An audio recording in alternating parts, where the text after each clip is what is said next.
আজকে আমি একটা মজাদার খাবার তৈরি করে আপনাদেরকে দেখাবো, যেটা ছোট বড় সবাই পছন্দ করে। আর ঘরে থাকা সামান্য কিছু উপকরণ দিয়ে এই খাবারটা তৈরি করা যায়। সেটা হচ্ছে ফ্রাইড রাইস। আর আমি প্রথমে একটা মুরগির বুকের মাংস নিয়ে আদা, রসুন, পেঁয়াজ বাটা, গোলমরিচের গুঁড়া, লাল মরিচের গুঁড়া, একটু টমেটোর সস, একটু লেবু দিয়ে সামান্য একটু তেল দিয়ে মাখিয়ে 1 ঘন্টা রেস্টে রেখেছিলাম। তারপরে রান্নার প্রসেসিংয়ে চলে আসলাম। চুলায় একটা তাওয়া বসিয়ে সাদা তেল দিয়ে আমি মাংসটাকে দিয়ে দিলাম তার ভিতরে। দিয়ে আমি একটু নাড়াচাড়া করে নিচ্ছি।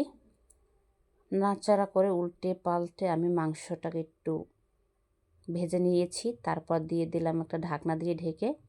মাংসটা সেদ্ধ যেন হয়, তার জন্য ভালো করে সেদ্ধ না আসলে কাঁচা কাঁচা গন্ধ আসবে।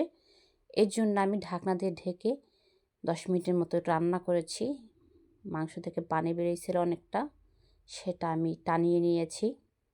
আমি আবারও মাংসটাকে ঢেকে দিয়ে উল্টে পাল্টে ভালো করে ভেজে নিয়েছি। একটু লাল লাল করে মাংসটা ভেজে নিয়েছি। আমার মাংসটা রান্না করা প্রায় শেষ। এখন আমি যাব ডিম ভাজতে।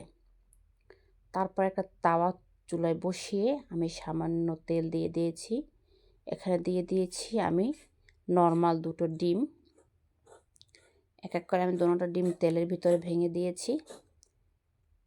এবার এর ভিতরে দিয়ে দেব আমি স্বাদ মতো কিছুটা লবণ। এবার আমি ডিমটাকে ভালো করে নাড়াচাড়া করে ভেঙে নিব।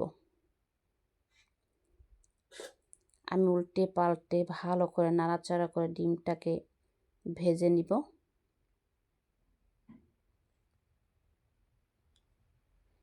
আমি ডিমের ভিতরে সামান্য একটু গরম মশলার গুঁড়ো দিয়ে দিব, যেন ডিমের টেস্টটা একটু ভালো আসে তার জন্য। আমার ডিম ভাজা শেষ। এবার আমি একটা বাটিতে তুলে নিব।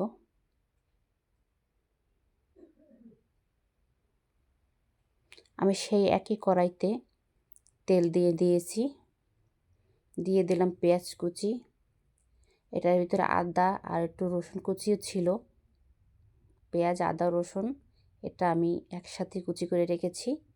দিয়ে ভালো করে একটু লাল লাল করে ভেজে নিয়েছি। এরপরে দিব পেঁয়াজ, টমেটো কুচি, গাজর কুচি, কাঁচামরিচ কুচি। এটা একসাথে আমি তেলের ভিতরে দিয়ে দেব। এবার আমি খুন্তি দিয়ে ভালো করে একটু নাড়াচাড়া করে নিব। তারপর দিয়ে দেব একটু বড় বড় করে টমেটো কুচি। আমার টমেটোর ফ্লেভারটা খুব ভালো লাগে, স্বাদটাও খুব ভালো লাগে আমার, তাই একটু বেশি করে টমেটো দিয়েছি।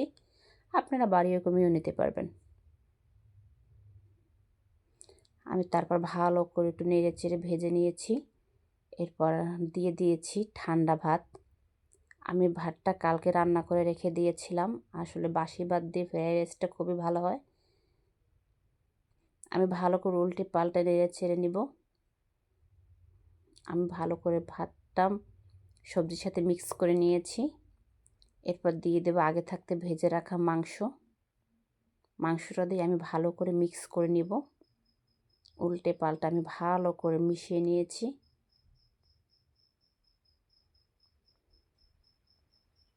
এবার এর ভিতরে দিয়ে দিব আমি আগে থাকতে যে ভেজে রেখেছিলাম ডিম। সেই ডিমগুলো আমি এর ভিতরে দিয়ে দেব।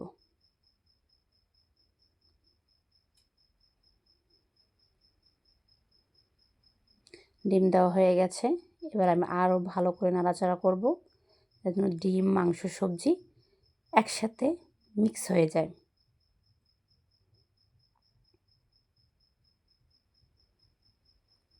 আমি উল্টে পাল্টে ভালো করে মিক্স করে নিয়েছি।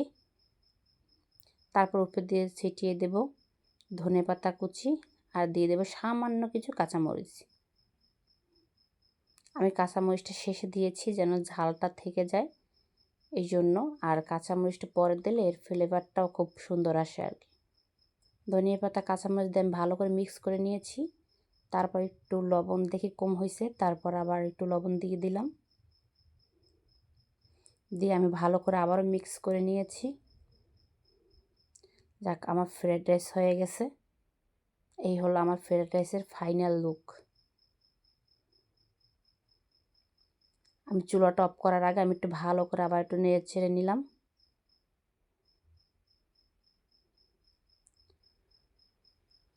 যাক, আমার ফ্রাইড রাইস শেষ।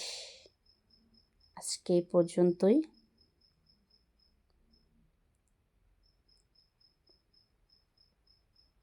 তো আপনারা সবাই ভালো থাকবেন।